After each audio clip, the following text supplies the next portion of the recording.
We've reached the end of yet another month, so let's go through all of the things that happened in the photographic space in June 2024. Well, let me tell you, we had a whole load of new products to be looking at. Now, there was definitely a little bit of a video feel to a lot of these, and certainly I would say most of these are at least very much a hybrid product, right? So video and photo, and most of them leaning a little bit towards video. So from Canon, we saw the new C400 cinema camera. This is an RF mount EOS cinema camera, which is really exciting with loads of lovely features in it, which just make it so much more usable for maybe a solo shooter. We also saw the new RF 35mm f1.4L lens, which definitely feels like a video-centric lens with a smooth aperture ring on it. A really lovely lens to check out, and certainly, like I say, with a little bit of a video feel to it. We saw a new camera from Panasonic Lumix, the GH7,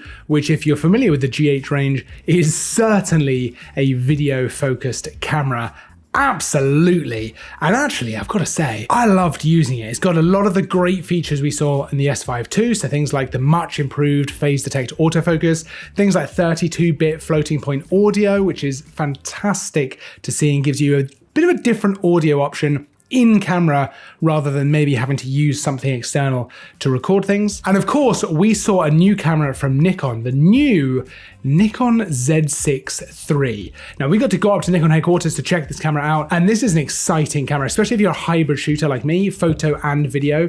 That's what the Z6 range is kind of all about. Great performance for photography, and we're seeing a lot of that flagship power that we saw in the Z9 and the Z8, so great autofocus, incredible speed, really beautiful images, but then also fantastic for video. And internally, so in camera, you can do some pretty incredible stuff. 6K RAW, you've got 4K, you've got full HD up to 240 frames a second, loads of different ways to shoot, loads of codecs in there, a really lovely kind of all-rounder camera that's able to do a lot. And that's not even it. We saw a new Sigma lens, the 28 to 45mm f1.8 art lens, an f1.8 zoom lens. Now, I haven't had my hands on this, but I'm going to tell you something. I'm super keen to try that out. That is really interesting. An f1.8 zoom lens. Now, 28 to 45, not quite as much versatility maybe as 24 to 70, but f1.8 in a zoom lens? I'm just excited to play around with that. Now, there's loads of other stuff going on in the month of June, not just new products. For example, we certainly didn't see nearly as much sun as you might have otherwise expected. But what we did see was some interesting new terms of use from Adobe, which certainly caused a bit of a stir in the industry. And essentially, this came down to wording in there that basically said Adobe can look at your images, your projects, your videos, your audio, right? Which is a little bit dicey, to say the absolute least. I mean, there's some privacy concerns. There's concerns for people who work under NDA, right? So if you have an embargoed product, the idea that someone from Adobe might just be able to look at that stuff before the embargo lifts, it's not ideal. And it's easy to think, okay, well, maybe it doesn't matter, right? I've got nothing to hide.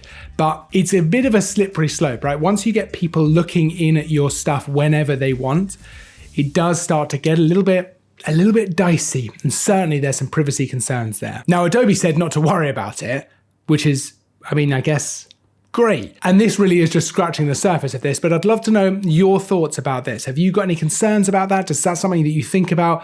What do you feel about it? I'd love to know in the comments what your thoughts are about that news story, the new terms of use from Adobe. Elsewhere at Park Cameras, we had loads of other stuff going on. So we had our imaging festival at the start of the month in our Burgess Hill store, and then a week later in our London store. And I've got to say, on a personal note, thank you to everyone who came up to say hi to me when we did it at our Burgess Hill store. It's always so nice to meet you guys and actually get to speak to you and not just be sort of talking directly to a camera. So always feel free to come and say hi. It's so nice. That was a great day. We had loads of speakers talking about all kinds of different photography subjects. We had live kind of things going on, shooting models. We had loads of brands there showing off their latest and greatest kit. You can check out a bunch of interviews that we did with the speakers over on our Facebook page. And of course, we've got loads of new blogs for you to check out, Tutorial Tuesdays, other reviews of other products. There's loads of stuff going on. You can check out a bunch of these new products we've been talking about by checking out the links down in the description of this video. Head over to our Facebook page again, again, there'll be links down there to see all of those interviews from our imaging festival. And to be honest, I'd just keep it locked to Park Cameras for all your new product reviews,